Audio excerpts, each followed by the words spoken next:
महाभारत में अद्भुत जन्म की कहानियां आम हैं। ऐसी ही एक कहानी है जुड़वां बच्चों की, कृप और कृपी, जो शरदवान और जनपदी के बच्चे थे।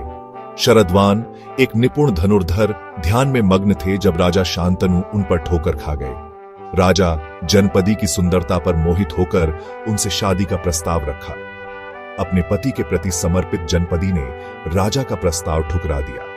शांतनु टूटे हुए दिल से जंगल छोड़ गए। हालांकि जनपदी उस जीवन के लिए तरस रही थी जो वह अपने बच्चों को रानी के रूप में दे सकती थी। उसने शरदवान से राजा के पास जाने और एक सौदा करने का आग्रह किया। शरदवान अपना ध्यान छोड़ने से हिचकिचाते हुए मान गए। उन्होंने शांतनु को एक वरदान दिया, कोई भी दो चीजें जो वह सबसे ज्यादा चाहते थे। राजा ने जनपदी की सुंदरता को याद करते हुए जल्दी से शादी के लिए उनका हाथ मांगा।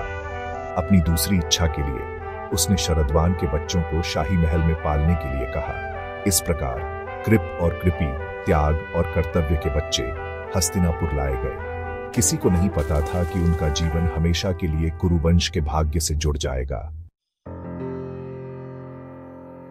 कृप और कृपी ने राजा शांतनु के संरक्षण में हस्तिनापुर की सबसे बेहतरीन शिक्षा प्राप्त की। कृप ने अपनी कुशाग्र बुद्धि और अनुशासित प्रशिक्षण से युद्ध कला, विशेष रूप से धनुर्विद्या में महारत हासिल की। उनके ज्ञान और धर्म के ज्ञान ने उन्हें आचार्य की उपाधि दी। जब कुरु राजकुमारों, पांडवों और कौरवों की शिक्षा का समय आया तो कृपाचार्य को उनका प्रारंभिक प्रशिक्षण सौंपा गया। उनके मार्गदर्शन में राजकुमारों ने युद्ध की मूल बातें, धर्म की बारीकियां और अनुशासन का महत्व सीखा। कृपाचार्य एक सख्त लेकिन निष्पक्ष शिक्षक अपने सभी छात्रों के साथ समान व्यवहार करते थे।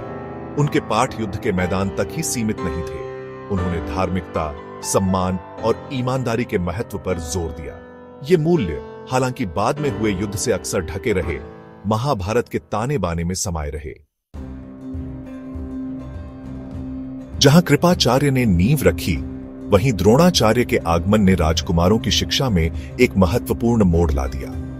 द्रोण एक कुशल धनुर्धर और अद्वितीय कौशल के योद्धा अपने साथ हानि और महत्वाकांक्षा की कहानी लेकर आए। एक ब्राह्मण के रूप में जन्मे वह पांचाल के राजकुमार द्रुपद के बचपन के दोस्त थे।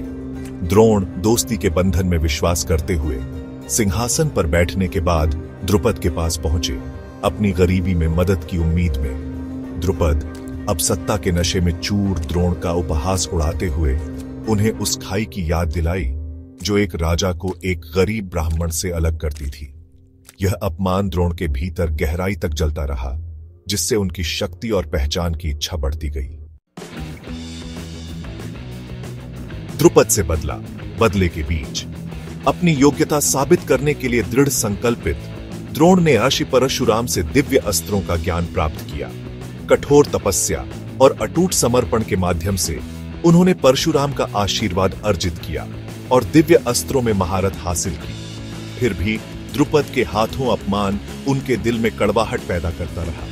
उन्होंने अपने सम्मान का बदला लेने की कसम खाई, अपने शिष्यों को अपने बदले का साधन बनाने के लिए प्रशिक्षित किया। व्यक्तिगत प्रतिशोध को निपटाने पर यह एकाग्रचित ध्यान हालांकि समझ में आता है, लेकिन इसके दूरगामी परिणाम होंगे। इसने इस बात पर प्रकाश डाला कि कैसे व्यक्तिगत शिकायतों से नेक इरादे भी विकृत हो सकते हैं। द्रोणाचार्य हस्तिनापुर पहुंचे।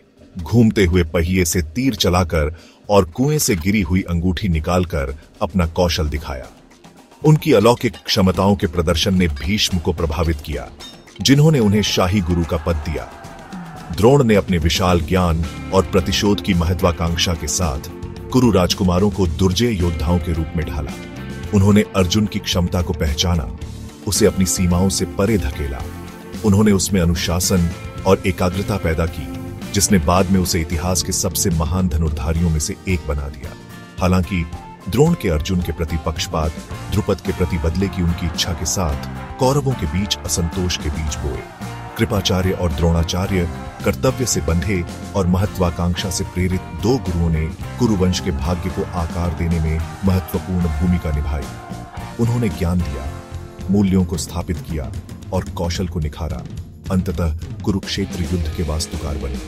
उनकी कहानी एक कालातीत अनुस्मारक के रूप में कार्य करती है कि जब व्यक्तिगत इच्छाएं और सामाजिक दबाव टकराते हैं तो सबसे उत्तम शिक्षाएं भी व्यक्तियों द्वारा किए गए विकल्पों को पूरी तरह से नियंत्रित नहीं कर सकती हैं।